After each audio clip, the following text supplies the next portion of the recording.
Pemirsa, Hari Pers Nasional diperingati setiap tanggal 9 Februari. Sejumlah tokoh pers di Palembang menyebutkan insan pers senantiasa menciptakan suasana kondusif dalam pelaksanaan pemilu.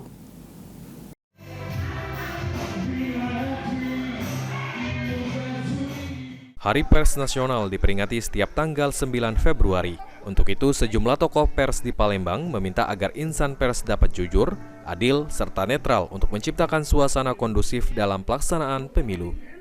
Tokoh pers Palembang, Kawar Dante, mengatakan, dalam memperingati Hari Pers Nasional, wartawan diharapkan menyebarkan berita yang bersifat jujur dan adil agar pemilu dapat berjalan dengan lancar. Melalui peringatan Hari Pers Nasional ini, kita melalui karya jurnalistik, setiap pemberitaan kita dapat mendukung pelaksananya pemilu yang jujur dan adil. Selamat Hari Pers Nasional. Semoga wartawan Indonesia. Penggiat pers, Muhammad Ridho, mengatakan wartawan dituntut netral saat pemilu berlangsung dan tidak memihak, serta juga memberikan pendidikan politik melalui media. Pada Hari Pers Nasional ini diharapkan wartawan dapat mengikuti perubahan zaman yang serba digital. Di masa pemilu ini, pers itu harus netral.